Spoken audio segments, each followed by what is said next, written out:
नमस्कार, मेरा नाम आशिष प्रकाश है और आपने देखना शुरू कर दिया है ओटीएस। आज हम बात करेंगे नीट मामले पर। जैसा कि आप जानते हैं कि आज से 3 दिन पहले सुप्रीम कोर्ट ने नीट मामले में अपना फैसला सुना दिया और सुप्रीम कोर्ट ने कहा कि रीनीट का कोई संभावना नहीं है, क्योंकि व्यापक तौर पर जो है ये नीट का स्कैम है, ये पेपर लीक का जो मामला है ये नहीं हुआ है। फैसला तो आ गया, लेकिन फैसला के बावजूद कई सवाल आज भी खड़े हो रहे हैं जो स्टूडेंट्स के मन में है, पेरेंट्स के मन में है और देश में तमाम तरह के वो लोग हैं जो सुर्खियों को हमेशा देखते रहते हैं, जो कि टीवी चैनल्स को देखते हैं। वो यही जानने की कोशिश कर रहे हैं कि ये फैसला आने से पहले और इस इन्वेस्टिगेशन के दरमियान जितनी भी इन्वेस्टिगेशन हो रही थी या फिर टीवी में जो न्यूज़ आ रहे थे या फिर अखबारों में जो खबर छप रही थी, उसमें यही कहा जा रहा था कि पेपर लीक हुआ है। बहुत जगह से लोग अरेस्ट भी हुए, लेकिन फैसला आने के बाद नीट के स्टूडेंट्स पर क्या सोचते हैं, मेडिकल स्टूडेंट्स पर क्या सोचते हैं, उन्हीं से बात करने के लिए, वही चीज जानने के लिए हम जुड़े हैं आज एमबीबीएस छात्र उचित सिंह जी से। उचित सिंह जी, आपका ऑन द स्पॉट पे बहुत बहुत स्वागत है। Thank you. नमस्कार आपको और आपके सभी व्यूअर्स को। आपसे पहला क्वेश्चन हमारा यह है कि नीट पर सुप्रीम कोर्ट का फैसला आ गया है। एक मेडिकल स्टूडेंट होने के नाते आप भी नजर बनाए रखे होंगे इस पूरे फैसले पर, इस इन्वेस्टिगेशन पर, इस न्यूज पर।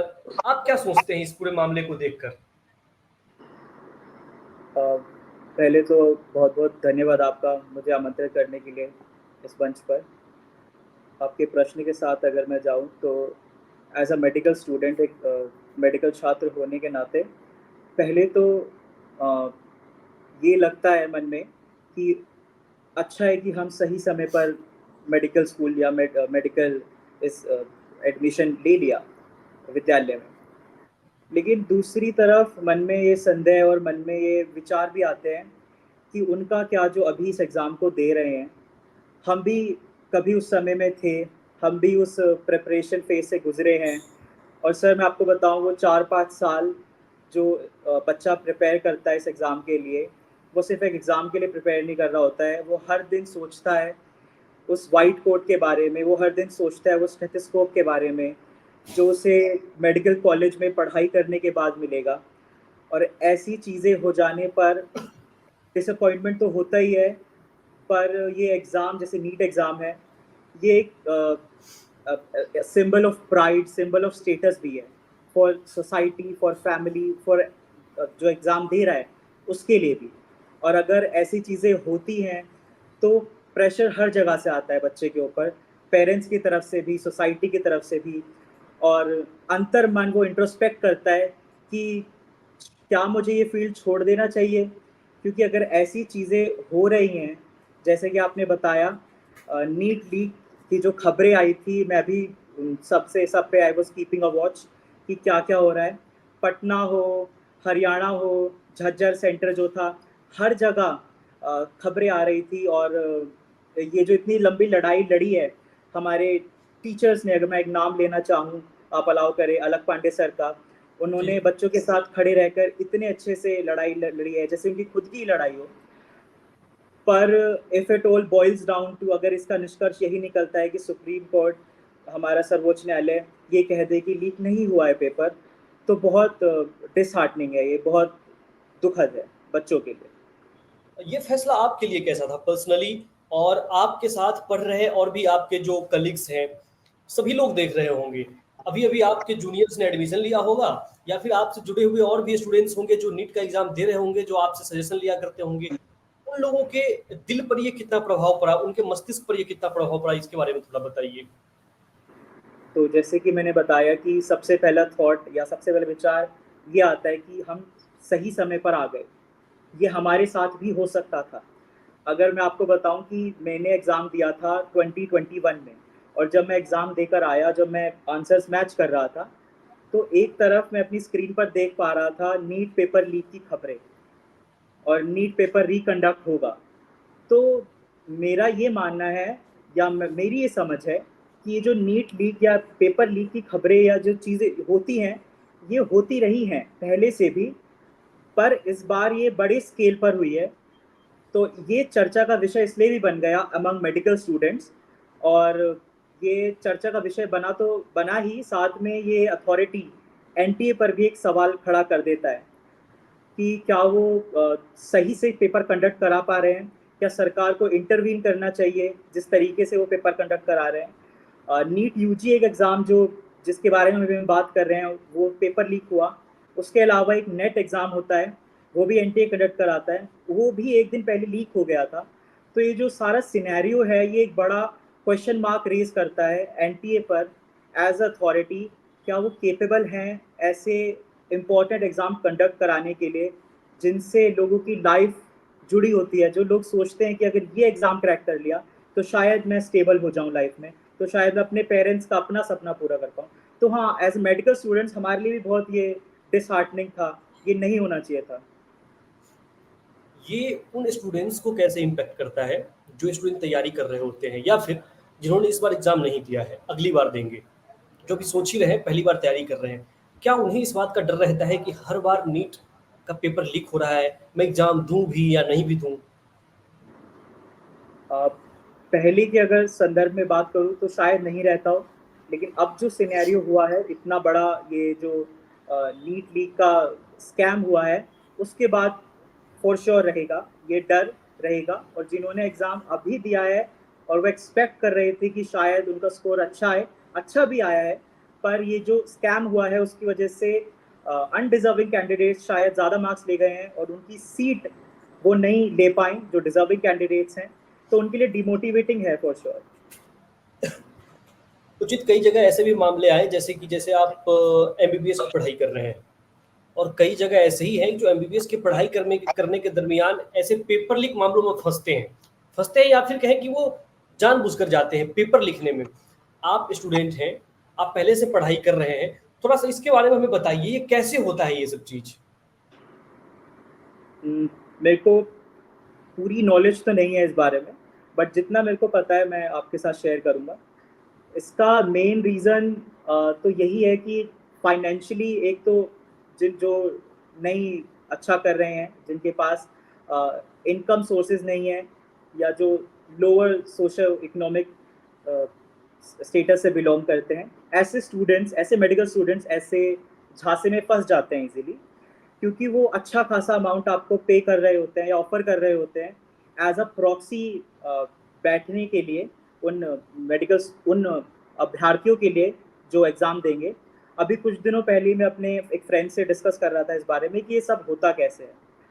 तो उसने, मतलब मेरे को एग्जैक्ट नहीं पता है, बट आपकी फ़ोटोग्राफ है और जो नीट कैंडिडेट है उसकी फ़ोटोग्राफ है, वो दोनों वो सुपर इम्पोज करके एक नया इंसान बना देते हैं, आपने भी सुना होगा। और अच्छा। इसी तरीके से फिर वो सेंटर पे भी अलाउ कर देते हैं उसे बैठने को, वो एग्ज़ाम भी दे आता है। कुछ सिचुएशंस में वो पकड़ी भी जाते हैं, जो हमारे सामने खबरें आती हैं, इस बार भी आई और पहले भी आती थी। तो हाँ, ये मुझे पता है कि वो फोटो मैच करके, सुपर इम्पोज करके एक मिलता जुलता चेहरा कह सकते हैं बना देते हैं, ताकि जो सुरक्षा कर्मी हैं उनकी पकड़ में ना आए और वो उसे अलाउ कर दें। और ये साफ तौर पर ये हम कह सकते हैं कि वो मेडिकल स्टूडेंट है तो उसे आता ही होगा, क्योंकि वो एग्ज़ाम देकर आया है। और वो चुनते ही ऐसे मेडिकल स्टूडेंट्स को हैं जो जिनकी पकड़ हो और वो आज भी उतने ही अच्छे स्कोर कर पाए जो वो करके आए हैं। इस पूरे मामले में ये जिस तरह से घटनाएं हो रही हैं, इसके ऊपर आप किसे जिम्मेदार मानते हैं? गवर्नमेंट को, एनटीए को? हम एनटीए पे आके फंस तो जा रहे हैं कि अथॉरिटी है, जवाबदेही है, गवर्नमेंट दोषी नहीं हो सकती है क्या? सर, गवर्नमेंट को मेरे ख्याल से इंटरवीन ज़रूर करना चाहिए, उन्हें चुप्पी नहीं साधनी चाहिए इस मैटर पर। अम, चाहे वो ज़रूरी नहीं है कि नहीं, अभी ये नहीं मानना चाहिए कि ऑपोजिशन इसको एक पॉलिटिकल एजेंडा बना रही है। एंड अपोजिशन की साफ बात तो हम कर ही नहीं रहे हैं। अब एजुकेशन पॉलिटिक मिनिस्टर तो गवर्नमेंट के होंगे। हाँ, मतलब अब तो सरकार को ये नहीं। एजुकेशन मिनिस्टर ने पहले ही कह दिया, पार्लियामेंट के अंदर कह दिया कि पेपर लीक तो हुआ ही नहीं है। हाँ, मैं यही बोल रहा हूँ कि सरकार को, जो रूलिंग गवर्नमेंट है, उसको सिर्फ ये कह के नहीं छोड़ देना चाहिए इस मुद्दे, क्योंकि ऑपोजिशन पार्टी अपने चुनावी और जो भी पॉलिटिकल कहते हैं राजनीतिक रोटियां सेक रही है, जो एक टर्म यूज करते हैं, ये कह के नहीं छोड़ देना चाहिए या ड्रॉप कर देना चाहिए इस चीज़ को। इसको समझना चाहिए, एक कमिटी एक बैठानी चाहिए, क्या कुछ हुआ है, पूरा एनालिसिस होना चाहिए। और ये गवर्नमेंट की बिल्कुल आई एग्री विद यू जवाबदेही बनती है, और उनको सामने आकर, चाहे जो एजुकेशन मिनिस्टर हैं या फिर जो भी हमारी गवर्नमेंट में उच्च पदों पर है, उन्हें बच्चों के हित के लिए काम करना चाहिए, क्योंकि ये ही स्टूडेंट्स हैं जो अभी शायद 18+ नहीं है, बट ये आगे जाके वोट करेंगे, तो सिर्फ वोट बैंक के लिए ना हो, ये बच्चों के फ्यूचर के लिए काम करे गवर्नमेंट। एक और मामला है कि पिछले कुछ दिनों में ऐसा देखा गया है, पिछले कुछ वर्षों में ऐसा देखा गया है कि नीट पेपर लीक के बारे में और ये मेडिकल के बारे में कहा जाता है कि सीट खरीदी जाती है 20 लाख रुपए देके, 30 लाख रुपए देके। तो क्या माना जाए कि ये बड़े लोगों की पढ़ाई हो गई है, जिनके पास पैसा है वो मेडिकल करेंगे? ईमानदारी से थोड़ा सा खुल के बताइए। हाँ सर, हो सकता है बिल्कुल, क्योंकि अगर हम प्राइवेट मेडिकल कॉलेजेस की बात करें तो उनकी फीस रेंज करती है 1 करोड़ से 3 करोड़ से 5 करोड़ पूरे 5 साल की, जो एक मिडिल क्लास फैमिली के लिए शायद उनकी पूरी लाइफ की अर्निंग हो। बट जो अच्छे वेल टू डू फैमिली से, रिच फैमिली से बिलोंग करते हैं, अगर उनका ये सपना है कि वो मेडिकल फील्ड में आए, तो वो बाहर भी जाके मेडिकल की पढ़ाई कर सकते हैं, फॉरेन जाके भी मेडिकल की पढ़ाई कर सकते हैं।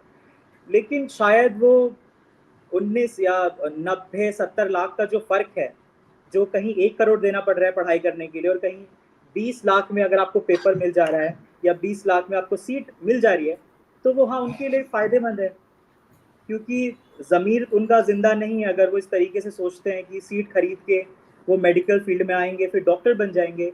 तो उन्हें ये समझना चाहिए कि ये सिर्फ एक स्टेटस की बात नहीं है, आपको फील्ड में उतरना पड़ेगा और आपको पेशेंट्स को ट्रीट करना पड़ेगा, और वहाँ पर आपकी कैपेबिलिटी जज की जाएगी। आप मेडिकल स्टूडेंट हैं और आप पास आउट हैं, आप मेडिकल कर रहे हैं, परसुइंग हैं, तो हो सकता है आपके रिश्तेदार हो, आपके घर में छोटे भाई हो या फिर आपके जूनियर्स हो, आपसे संपर्क करते होंगे कि कैसे होता है ये एग्ज़ाम, कैसे हम इसे पास करें, कैसे क्वालिफाई करें। उन स्टूडेंट्स पर इस तरह के मामलों का, इस तरह की घटनाओं का क्या प्रभाव पड़ता है, इसे थोड़ा बताइए। सर जैसे मैं अपने मेरा कज़न ब्रदर है, वो मेरे से जुड़ा हुआ था थ्रू आउट प्रिपरेशन उसके फेज़ में, कि क्या उसे पढ़ना चाहिए, तो जो मुझे पता था मैंने सब उसके साथ शेयर किया। बट हाँ, उसके साथ भी यही हुआ कि ही वाज एक्सपेक्टिंग कि उसके स्कोर पे उसे मिल जाएगा, बट अब शायद जो सिनेरियो है वो या तो ड्रॉप लेगा या फिर अपना प्लान चेंज करेगा। तो ऐसी सिचुएशन में एज अ स्टूडेंट आप ऐसी दुविधा में आके फंस जाते हो, क्योंकि अब बोलते हैं ना कि अगर ओखली में सर दे दिया तो मुश्किल से क्या डर। तो वही वाली बात है कि अगर इस फील्ड में उतर ही गए हैं प्रिपरेशन फेज में, तो इंसान सोचता है कि 3 ड्रॉप क्या, 4 ड्रॉप क्या, अब तो डॉक्टर बन के ही निकलेंगे। हम्म। लेकिन ये ड्रॉप कितने सिलसिले तक चलेगा, अगर ऐसा सिनेरियो रहता है, वो एक क्वेश्चन रहता है मन में। उसके साथ ही साथ अगर हम बात करें अपने मेंटल स्टेट पे क्या गुजरती है, तो ये बहुत ज़्यादा डिसहार्टनिंग, डिस्करेजिंग और डीमोटिवेटिंग है स्टूडेंट के लिए। उसके साथ ही साथ फैमिली भी एक्सपेक्ट करती है, क्योंकि वो देखती है अपने बच्चे को पढ़ते हुए। और सर मैं आपको बताऊं कि इसकी प्रिपरेशन की पढ़ाई भी सस्ती नहीं होती है। मैंने तो दिल्ली में रह के पढ़ाई की थी, लेकिन ज़्यादातर बच्चे कोटा जाते हैं। वहाँ पर अगर आप 2 साल के लिए पढ़ रहे हैं तो 3-3.5 लाख रुपए, जो कि मिडिल क्लास फैमिली के लिए छोटी बात नहीं है। और अगर वो देने के बाद भी, अच्छा स्कोर करने के बाद भी अ, बच्चे का एडमिशन नहीं होता है, तो एक फाइनेंशियल सेटबैक तो है ही फैमिली के लिए। लेकिन जैसे मैंने पहले भी बताया कि ये जो एग्ज़ाम है, ये एक स्टेटस या सिंबल या प्राइड की बात भी है, जो कि नहीं होनी चाहिए, क्योंकि बच्चे पर ये दबाव बना देता है अगर वो नहीं कर पाया तो क्या। और इसी जी। वजह से कोटा में, या कोटा में ही नहीं, या बाकी जगह भी बच्चे सुसाइड कमिट कर लेते हैं। तो मेरा आपके माध्यम से मेरा यही कहना होगा, या मेडिकल जब हम कर रहे होते हैं तब भी बहुत स्ट्रेस रहता है बच्चों के ऊपर। अ, तो मेरा उनसे यही कहना होगा कि उनका जो प्राइमरी उद्देश्य होना चाहिए वो ये होना चाहिए कि आप अपने मेंटल स्टेट को भी सही बना के रखें, उस पर भी ध्यान दें। और एक बात और मैं शेयर करना चाहूँगा कि जो कम्पेटिटिव एग्ज़ाम्स होते हैं, वो सिर्फ आपके नॉलेज को नहीं जज कर रहे होते हैं। वो ये जज नहीं कर रहे होते हैं कि आप एक बार में कितने क्वेश्चंस ठीक कर दोगे। उसका उद्देश्य ये भी होता है कि क्या आप स्ट्रेस भरे माहौल को या आप कम्पेटिटिव माहौल को झेल पाओगे या नहीं। और जब आप प्रिपरेशन फेज़ में होते हो, प्रिपेयर कर रहे होते हो, तो आप सीख जाते हो एक तरीके से कॉम्पिटिशन से लड़ना, स्ट्रेस से लड़ना, अपने आप को टाइम देना, अपनी मेंटल स्टेट को बनाए रखना। तो सम अप करते हुए मैं यही कहूँगा कि हाँ, बच्चों के लिए बहुत बुरी बात है ये नहीं होना चाहिए था, और अगर हो भी गया है तो गवर्नमेंट को इंटरवीन करना चाहिए था, और ये जो फैसला आया है इस पे विचार होना चाहिए मेरे मानने में। आखिरी में आप क्या अपील करना चाहेंगे गवर्नमेंट से, वो कर दीजिए। तो मेरी अपील अथॉरिटीज़ गवर्नमेंट से यही है कि एटलीस्ट जहाँ जहाँ खबरें आई हैं पेपर लीक की, वहाँ पर तो रीनीट करा दिया जाए, क्योंकि उस सेंटर्स पे जो बच्चे थे उनके साथ गलत हुआ है। उनको जस्टिस मिलना चाहिए, एटलीस्ट एक फेयर चांस मिलना चाहिए उन्हें, ताकि वो अपने आप को ये महसूस ना करे कि वो चीटेड फील ना करें, बिट्रेड फील ना करें। और अगर फेयर चांस मिलता है तो अगर उन्होंने पहले भी पढ़ाई की है तो दोबारा कर ही लेंगे, वो ज़्यादा बेटर होगा। अगर करंट सिचुएशन से तो री एग्ज़ाम उन पर्टिकुलर सेंटर्स पे एक बेटर ऑप्शन मेरी नज़रों में है। हाँ, धन्यवाद उचित आपका हमारे साथ जुड़ने के लिए, बहुत बहुत धन्यवाद आपका।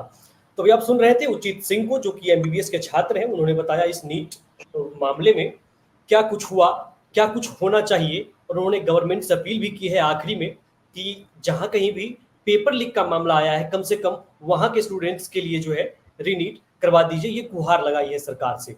ओटीएस के इस प्लेटफॉर्म पर इसी तरह के इंटरव्यूज, इसी तरह के स्टोरियों को देखने के लिए चैनल को सब्सक्राइब करें।